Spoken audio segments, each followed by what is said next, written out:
Hi y'all, I'm Sarah. I'm Eric, and this is Coffee and Books, where we drink delicious coffee and we talk about our favorite books. Our favorite books, your favorite books, or books in general, because reading is important. Yeah. So we'll go ahead and give a cheers to everyone out there. Raise your mug, take a sip, and we'll begin.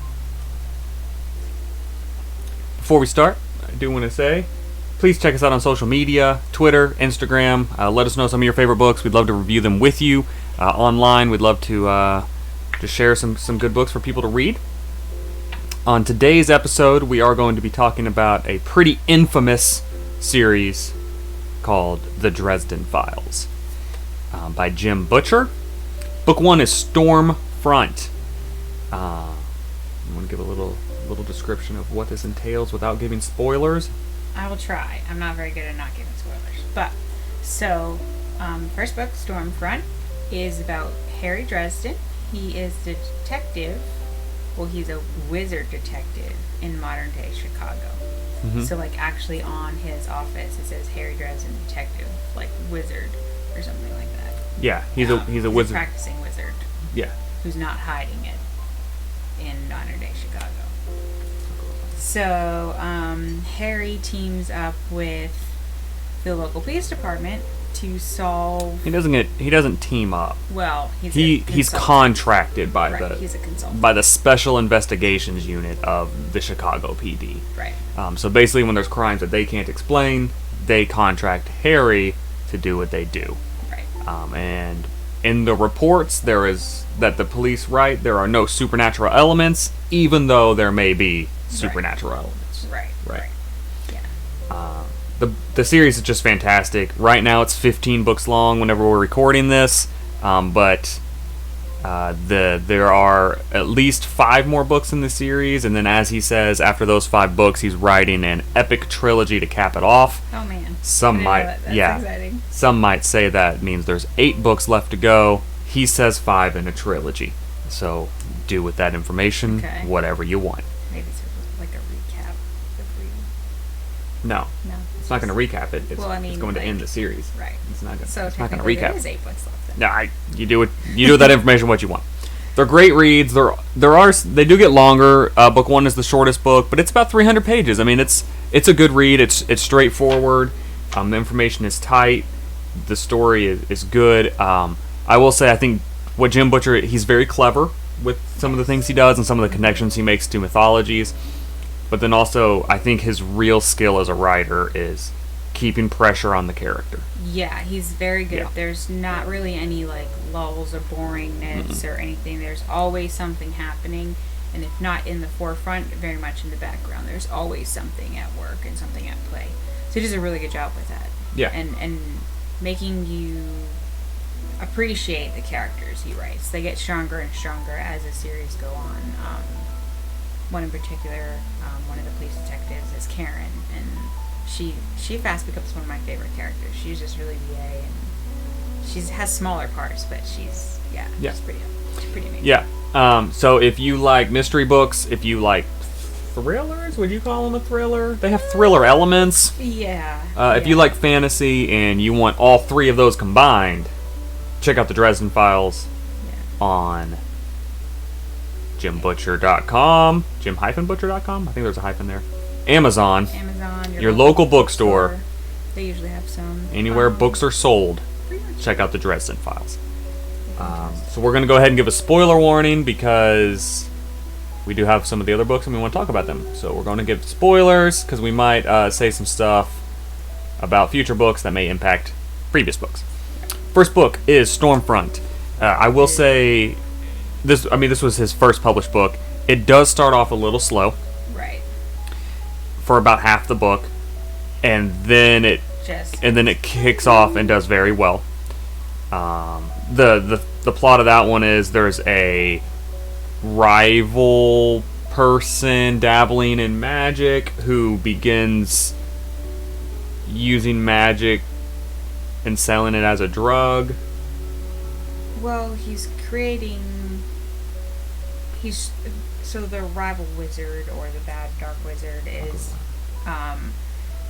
basically trying to amp up a huge spell, and as he goes through things, he gets more and more and more destructive until, like, there's a potential he could wipe out, like, hundreds of people. So Harry rushes to try to figure out how to stop him. Yeah. It's very good. The first half, a little slow, and then it takes off and is very good. Yeah. Book 2, we won't go through all 15 books because we don't have them all at our house currently. But book 2 is Full Moon. And in case you didn't guess by the title, it's about werewolves in modern day Chicago.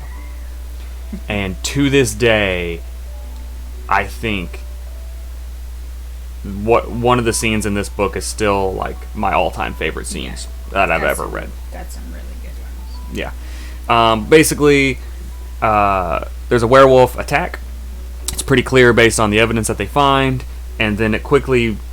And Harry doesn't know much about werewolves at all, so he goes learning about stuff, and he finds out that it's not about a werewolf attack and where's the werewolf, but instead it's what kind of werewolf did the thing, and where's that werewolf at. Right, because in this instance, there's probably 2 different kinds of werewolves. There's 4 different kinds of werewolves. But mainly 2 in this. Yeah. And so he goes hunting, and he has to find it all out, and of course... crazy stuff happens along the way. Yes. Some are good, some are bad, some are downright crazy. Yeah, and it's just to me it really just made the series just come alive, and it was like, oh, okay, this is a serious series. Yeah, very you can good. definitely tell he's going somewhere with these, and like the characters are developing, and it's just really good. Yeah, we're gonna go ahead and move on to Grave Peril.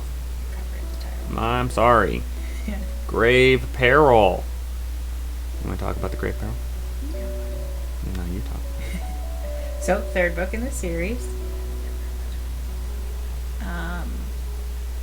Vampires show up. Oh yeah, I think. Vampires. Yes. This one's good. It's been a minute since I've read this one. Starts kicking up. This is when werewolves arrive, and I think this is when you start learning about all the... werewolves. Or not werewolves, vampires. Yes. And I think this is when the vampires start... I think you start learning about their courts and how they interact with one another. And there's a crime. I want to say there's like some spell that happens on someone, and Harry goes investigating, and he has to find out which vampire sect is behind it. So there's like 4 or 5 different sects of vampires, and each one has like a different... The red, the black, and the white. The white. Oh, I think there was a 4th one. There's 3. Okay, 3? 3 sects of vampires. And each one is something different. So, like, you have... Spoiler. You're a traditional vampire who's all about blood. Then you have, like, they more feed off of magic? What? Black Horde, which was... I think the black feeds off fear. Fear. But I think it's fear. We don't learn a whole lot about the black horde. Right, the black horde is pretty mysterious, and then the white horde feeds off lust. So it's pretty crazy, and how like each one is different, but they all have similarities, and like he does a really good job of not just your traditional blood sucking vampire. Like he does a really good job with changing it up. Yeah, it's fantastic. And the last one we'll talk about here is the 4th book in the series. Summer Night. And this one, you learn about the Fae and the fairies and how they all interact with one another, sort of. You get a lot more information later, but you begin to understand it. And each, the summer and winter courts, each have a knight that they control. And the summer knight is murdered. Dun, dun, dun. And so Harry gets sucked into something that's way bigger than himself. And it gets involved with the fairy courts and has to figure out who killed the Summer Knight. Because while the Summer Knight is a fairy, he's in the fairy faction of Summer, he's also a human. Not completely. He's human. And so he dies, and so that's still a murder, and Harry has to go solve it. Okay. So it's very good. Very interesting. There's also, like, I feel like subplots in the background from each book. There's a little bit. So different characters that were in the 1st book, in the 2nd book, and the 3rd and 4th. All throughout the thing, they have different smaller parts, or they'll come back later in the series. Like one of the werewolves you meet in the second book comes back in like the fourth Mhm. and then like the eighth, and so it is really cool that like they're each individual story. There is a subplot that carries throughout all of the series. It's really cool. Yep. It's very well done. It's very good. Very well done. Summer Night is the fourth one. Yep. And then there's 11 more after that. And side stories. I would recommend not reading the side stories until you read all 15 books to avoid spoilers. Yeah, I don't have anything else. It's great. It's funny. It's a It's amusing. fantastic read, yeah. I do give a warning. There are some explicit scenes, 3 or 4 of them, through the whole series. Yeah. Romantic scenes that go into detail. Just want to give a warning. If you don't like that stuff, you can flip through most of them Yeah, they're and pretty still short. get the whole story. Most of them are 2 or 3 pages at most. They don't come in until later in the series. No, there's one like the third book. But just wanted to give you a heads up. If you don't like that stuff, it never really bothered me when I read it, but I was reading, I was like, oh, this is happening. But if you are bothered by that, you can flip past it and still get the entire story. Yeah. I just want to give you a heads up there. There is some cursing in the book, not that much. If that bothers you, I understand. Right. Otherwise, if you're okay with all that, It's a solid read. it's a great very read. well It's a done. fantastic read. Highly recommend it. Definitely. Very highly recommend. Jim Butcher is a good author. And they're also like a lot smaller than some of the Brandon Sanderson ones we were Mhm. talking about in previous episodes. So it's an easy pickup. Yeah. Take with you. It's smaller. Yeah, they're just a really fantastic, Yeah. fantastic read. Very good. Very good. I have one of my friends started reading them recently and read one of them in like 3 days. Right. Yeah, Flew they're through it. They're quick reads, but awesome. And Very well done. Butcher is very clever in some of the things he does, and he's very good at keeping the story moving forward with character pressure. Yes. Very good. Fantastic. Very good. Yeah. You have anything else? No, That's it? Yep. Thank you all for watching. Please check us out on the social media platforms. We'd love to interact with you. Let us know if you have any books you want us to read or check out, or Yeah. certain questions or anything. Let us know. Let us know. Thank you all for watching. This has been Coffee and Books, and we'll see you next time.